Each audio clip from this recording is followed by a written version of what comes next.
تازہ ترین جو ہے عمران خان صاحب نے جی کی جو بہت بڑی کنٹریبیوشن ہے، عظیم کنٹریبیوشن، وہ یہ ہے کہ انہوں نے اپنی پارٹی کے لیڈرز نہیں بلکہ عام آدمی کو، اپنا ورکر جو ہے اس کو 2-3 جگہوں پہ گالی سکھائی ہے۔ ایک تو اس نے کراؤڈ میں گالی سکھائی، دوسرا اس نے اس کے اوپر گالی سکھائی ہے نیٹ پہ، اور اس نیٹ میں گالی دینا آسان تھی، سوشل میڈیا آسان تھی۔ اس کی وجہ یہ کہ مجھے ایک بندہ جو ہے نیٹ کے میرے بنا کے گالی دے کے چلا جائے گا، مجھے پتہ ہی نہیں، اور وہ بندہ بھی گھر میں بیٹھے ہوئے ہے، 6-7 لوگ بیٹھے ہیں، اس نے کہا ہمارا کام ہمیں کون جانتا ہے؟ تو اس عمران خان کو سوشل میڈیا میں لا، اس نے وہ گالی سکھائی۔ اس کے مقابلے میں پھر نون لیگ نے گالی سکھائی، پھر نون لیگ، حالانکہ یہ انہوں نے بھی کیا، یہ ایسا چارج ایٹماسفیئر تھا۔ لیکن عثمان صاحب، دیکھنے کی بات یہ ہے کہ اس سارے اندر، میں ہمیشہ آج بھی کہتا ہوں، کل بھی کہوں گا، پرسوں بھی کہوں گا، ہمارے میڈیا کے اندر ایک تصور یہ بن گیا ہوا ہے کہ کوئی بھی جرم کر لے کسی بھی قسم کا، ہم اس کو عزت دے کے ہی بلائیں گے، ہم اس کو عزت کے بغیر وہاں رکھیں گے۔ یہ بہت غلط بات ہو گئی۔ میں آپ کو بتاؤں، آپ کو آج آپ پاکستان کے کسی اس بندے کا نام لیں جس کے بارے میں آپ کو کہا جائے اس کو نہیں بلایا جائے، کہا جاتا ہے، ظاہر بات ہے، کون نہیں کرتا، میں کھل کے بولتا ہوں، آپ اس کو نہیں بلاتے۔ کیوں نہیں بلاتے؟ کہ پاکستان کی اساس کے بارے میں خلاف بات کرتا ہے، جس کی بین ہو جاتا ہے۔ ایک براہ راست بین ہوتے ہیں، ایک نہیں بین ہوتے ہیں۔ مطلب ان الیکشنز کے اندر 3-4 چیزیں بڑے عجیب و غریب مجھے ہوئی، جس سے مجھے ذاتی طور پہ دکھ ہوا۔ پہلا دن، اس دن دکھ شروع ہوا تھا جب یوسف رضا گیلانی صاحب کو ایک امیدوار کے طور پر پیش کیا گیا تھا۔ یوسف رضا گیلانی کے سارے گناہ معاف کر دو، سارے گناہ معاف کر دیے جائیں، خط نہیں لکھا، سرزداری پارٹی لیڈر تھی، سب کچھ ہے، ہر چیز ٹھیکہ لیا ہوگا، کچھ لیا ہوگا، گھر بنایا ہوگا، سارے گناہ معاف کر دیں۔ ایک گناہ ان کا ایسا ہے کہ اگر وہ چنگیز خان کے وزیر اعظم ہوتے، فرعون کے وزیر اعظم ہوتے، نمرود کے وزیر اعظم ہوتے، ہلاکو کے وزیر اعظم ہوتے، لیکن اگر کسی وزیر اعظم کی بیوی کا ہار لے کے اپنی بیوی کو دے دیتے، وہ زندہ دفن کر دیتے۔ یہ بہت بڑا جرم ہوتا، پوری اینلز میں جرم رہا ہے، ہیومن ہسٹری میں یہ جرم رہا ہے کہ آپ ایک special envoy of the country آتا ہے، لیکن ہمارا ہیرو ہے نا، ہم تو کچھ نہیں کہہ سکتے اس کو، اور آج بھی، لیکن ہم نے اس کو کہہ دیا کہ چلو ٹھیک ہے، آج ہمارا ہیرو ہے، وہ جیتا۔ دوسرا، مجھے بڑی سطحیت کا بڑا لگا، حفیظ شیخ ہارا ہے، کسی شخص نے کوئی تبصرہ کرنے کی کوشش نہیں کی کہ کیوں ہارا ہے۔ جو شخص آصف زرداری سے 2003 میں اس کو لے کے آتا ہے اور کینڈیڈیٹ بناتا ہے، وہی آصف زرداری دوبارہ، جس نے زندگی میں ہار کبھی دیکھی نہیں، جو شخص پاکستان کا وہ بیرومیٹر ہے کہ جب پاکستان ڈوبنے لگتا ہے تو کہتے ہیں حفیظ شیخ کو بلا لو، اور آج نہیں گزشتہ 20 سال سے رہا ہے۔ مشرف کے زمانے میں آپ پہلے سندھ گورنمنٹ میں آیا، پھر مشرف کے زمانے میں آیا، پھر پیپل پارٹی کے 2 زمانوں میں آیا، پھر اس کے بعد جہاں پر آیا نواز شریف کا اور مسئلہ تھا، اس میں اور معاملات میں اس کو بدل مل جاتے۔ جو شخص کیوں ہارا، کسی نے کوئی ڈیپ انالیسس کرنے کی کوشش نہیں کی۔ یہ ہماری سطحیت کا عالم ہے کہ بنیادی طور پر معاملہ بالکل اس کے مختلف ہو چکا ہوا ہے۔ کسی نے یہ نہیں سوچا کہ گزشتہ کافی عرصے سے گوادر کے اندر جو ایک کام رکا ہوا تھا وہ کیوں رکا ہوا تھا۔ کسی نے یہ نہیں سوچا کہ رزاق داؤد اور یہ گینج بن رہا تھا وہ کیوں۔ کسی نے یہ نہیں سوچا کہ آپ کو یہ کہا جو جاتا تھا کہ آپ نے فیٹف کا ہوا کریٹ کر کے چائنیز کو روکا ہوا ہے، یہ کیوں روکا ہوا ہے۔ آپ فیٹف کا ایک غلط نام استعمال کر کے پاکستان کے اندر سی پیک کے معاملے میں یہ صورتحال تھی۔ یہ حفیظ شیخ نے روکا ہوا تھا، سر میسیج دیا جائے نا۔ اچھا سر میری بات سنیں، ٹھیک ہے جاری نہیں ٹھیک ہے، نہیں مطلب یہ ہے کہ ہوتا یہ ہے کہ باہر چوکیدار کو 2 مکے مار کے چلے جاتے ہیں، ٹھیک ہے، تو مالک کو پتہ چل جاتا ہے کہ بھائی چوکیدار مکے بچ گئے تو مکے مجھے۔ اب یہ ہے کہ ہم خان صاحب کی تقریر اب اٹھائیں، کیا یہ ایک ووٹ آف کانفیڈنس لینے والے بندے کی تقریر ہے؟ اس بندے کے اندر تو تحمل آ جانا چاہیے تھا، اس بندے کے اندر تو بردباری آ جانی چاہیے تھی کہ 178 ووٹ میں نہیں مل گئے، میں دوبارہ یعنی آپ اندازہ کریں کہ وہ 12 13 15 16 17 جتنے بندے ہیں اس نے ان کو ثابت کر کے دیا کہ تمہاری اوقات یہ ہے کہ تم اپنی ایک سیٹ قربان نہیں کر سکتے، تم کہتے ہو ہم بڑے، یعنی یہ لیول کی فتح ہو اور آپ کہیں یہ چور ہے یہ فلاں، یہ کب سے لوگ. اور دوسری بات ہے کیا لوگوں کو آصف زرداری کی چوری سے دلچسپی ہے؟ کیا لوگوں کو نواز شریف کی چوری سے دلچسپی ہے؟ لوگوں کو ڈے ٹو ڈے بزنس سے دلچسپی ہے بھائی. 500 روپے کلو مرغی ہو گئی ہے ہر جگہ، دودھ کی قیمتیں کہاں جا رہی ہیں؟ آپ کا ایفیکٹونیس، آپ کے لا اینڈ آرڈر کی حالت یہ ہے کہ آپ تقریر کر رہے ہیں، آپ تقریر کر رہے ہیں اور باہر آ کے آپ کے ہاں آپ کے بھی بندے، یعنی آپ آج تک سلیکشن کمیشن تو کہتے ہو، آپ اس ڈپٹی کمشنر کو سسپینڈ کیوں نہیں کیا جہاں اس نے؟ میں اگر ہوتا میں کان سے پکڑ کے پی ٹی آئی والوں کو بھی نکالتا اور کان سے پکڑ کے شاہد خان غاسبی کو نکالتا، اس لیے کہ سیکشن 144 کا اختیار ڈی سی کے پاس ہے، عمران خان کے پاس نہیں ہے. لا اینڈ آرڈر کی ذمہ داری ڈی سی کی ہے، شیخ رشید کی نہیں ہے. ڈی سی کے اوپر قانون میں سارے لے مین ہیں، عام آدمی ہے. وزیر اعظم پاکستان کے اندر ایک عام آدمی ہے قانون کی نظر میں، جہاں تک لا اینڈ آرڈر کا تعلق ہے. شیخ رشید ایک عام آدمی ہے، سیکرٹری داخلہ ایک عام آدمی ہے، ایون کمشنر اسلام آباد ایک عام آدمی ہے. ڈپٹی کمشنر اسلام آباد کے پاس سیکشن 144 ہے، کہتا یہاں مسئلہ ہونے والا ہے شاہد خاقان عباسی صاحب آپ نکلو، آپ یہاں نہیں کر سکتے. ان کو کہتا ہے لا اینڈ آرڈر کا مسئلہ ہوتا ہے، کسی کے باپ کے تم نعرے لگانے ہیں، جاؤ جا کے وہاں بنی گالا میں لگاؤ. آپ نے آج تک ایکشن لیا، آپ تھبکیاں دیتے پھرتے ہو ان کو.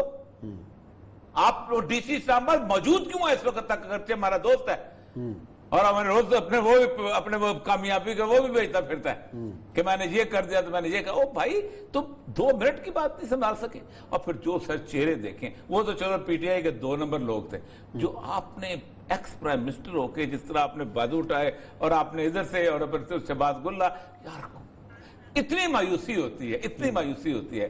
وہ تو معاملہ اس طرح. اور آج جو شیخ رشید صاحب کہتے ہیں میں کنڈیم کرتا ہوں، کنڈیم تمہارے کنڈیمنیشن سے کیا ہوتا ہے؟ You could have registered the case. نہیں، آپ کو ایک سازگار اکانومی کے لیے ماحول بنانے کے لیے ایک سٹیبل سیاسی ماحول بھی تو چاہیے ہوتا ہے نا.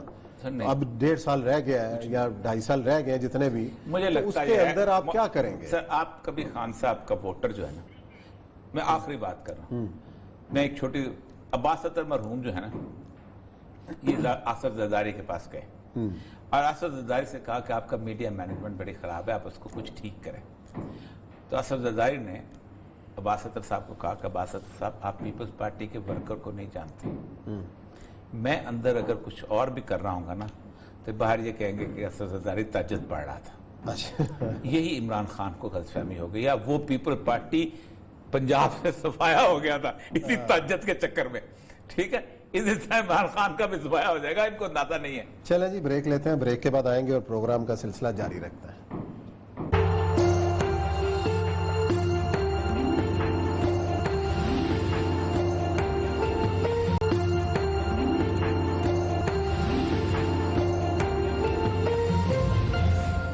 جی ناظرین، بریک کے بعد خوش آمدید. ہم بات کریں افغانستان کی، جہاں موجودہ نئے امریکی وزیر خارجہ نے افغانستان کے صدر کو خط لکھا ہے اور چند نئی شرائط پیش کی گئی معاہدے کی. اس سے پہلے ٹرمپ انتظامیہ کے ساتھ جو معاہدہ قریب پہنچ چکا تھا اس پر عمل درآمد، اس پر نظر ثانی کا کہا، اور آج نیا خط لکھا گیا ہے.